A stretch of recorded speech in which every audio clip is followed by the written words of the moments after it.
Doctor बीना Kaushik, SPC राजकीय महाविद्यालय अजमेर। आज का टॉपिक है मेरा बलबन, पार्ट फर्स्ट। इल्तुतमिश के अयोग्य उत्तराधिकारियों के समय बलबन ने धीरे धीरे संपूर्ण राजनीतिक सत्ता पर अधिकार कर लिया। अंत में नासिरुद्दीन महमूद, जो इल्तुतमिश का अंतिम पुत्र था, उसके वध होने के बाद वह बलबन दिल्ली की गद्दी पर बैठा। बलबन का जन्म एक उच्च तुर्क परिवार में हुआ था। उसे बचपन से ही मंगोलों ने दास बना लिया था। अंत में इल्तुतमिश ने उसे खरीद लिया और अपनी योग्यता व वफादारी से वह सुल्तान के बहुत अधिक नज़दीक पहुंच गया। सुल्तान ने इल्तुतमिश ने उसे अपनी चालीसा गुट में सम्मिलित कर दिया और धीरे धीरे वह अपनी योग्यता से हम देखें कि सुल्तान के पद पर पहुंच गया।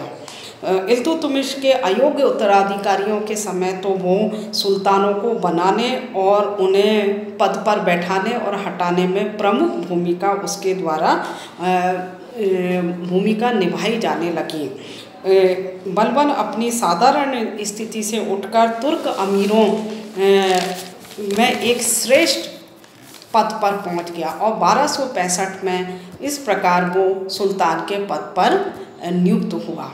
बलबन ने अधिकतर हम देखें तो इल्तुतमिश की मृत्यु के बाद 20 वर्ष तक जो समय है वो अमीरों और सुल्तानों के बीच संघर्ष का समय। उसमें बलबन ने बहुत महत्वपूर्ण कार्य किया और नासिरुद्दीन महमूद के समय तो बलबन सबसे सर्वोच्च पद पर पहुंच गया। प्रधानमंत्री के पद पर वो नियुक्त हुआ। एक तरह से शासन सत्ता उसके हाथ में आ गई और वही वास्तविक शासक बन गया। परंतु सुल्तान बनने के बाद भी उसे अनेक कठिनाइयों का सामना करना पड़ा। तो बलबन की प्रारंभिक कठिनाइयाँ क्या क्या थीं? सबसे पहली कठिनाई थी सुल्तान के पद की प्रतिष्ठा का नष्ट हो जाना था। तो इल्तुतमिश और रजिया ने सुल्तान के पद की जो प्रतिष्ठा या गरिमा स्थापित की थी वो उनके अयोग्य उत्तराधिकारियों के समय धीरे धीरे समाप्त हो गई। तो तुर्की अमीरों की शक्ति और प्रभाव अब बढ़ गया था। तो इस प्रभाव को बलबन के द्वारा नष्ट करना आवश्यक था। जनसाधारण में सुल्तान के प्रति डर और सम्मान की भावना को जागृत करना, ये सब बलबन के सामने एक प्रमुख चुनौती थी, क्योंकि सुल्तान का जब तक डर नहीं रहेगा तब तक उसके आदेशों का पालना पूरी तरह से नहीं हो पाएगा। तो बलबन के सामने पहली प्रमुख कठिनाई थी सुल्तान के पद की गरिमा को पुनः स्थापित करना। दूसरा प्रमुख कार्य उसका था कि यह कठिनाई आई उसके सामने चालीसा अमीरों के दल को समाप्त करना। 40 अमीरों का दल इल्तुतमिश के द्वारा बनाया गया था। इल्तुतमिश के शासनकाल में ये जो दल था इसने बहुत महत्वपूर्ण कार्य किए। इल्तुतमिश की विजयों, उसकी उपलब्धियों में इनका महत्वपूर्ण भूमिका रही है।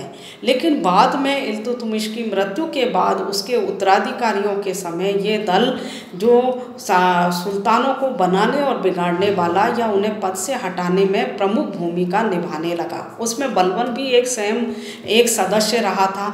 तो वो इस दल की भूमिका को बहुत अच्छी तरह जानता था और वो जानता था कि जब तक ये 40 गुट के अमीरों के दल रहेगा तब तक वो शासन बिना विरोध के नहीं कर पाएगा। उसके शासन या उसकी आज्ञाओं का पालन जनता नहीं कर पाएगी और तुर्क अमीर उसकी आज्ञाओं का उल्लंघन करेंगे।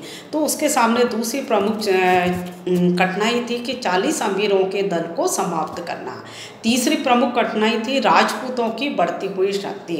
बलबन के समय में हम देखें तो उत्तर भारत में चित्तौड़, रणथंभौर, बुंदेलखंड, ग्वालियर आदि राज्य पुनः स्वतंत्र हो गए थे।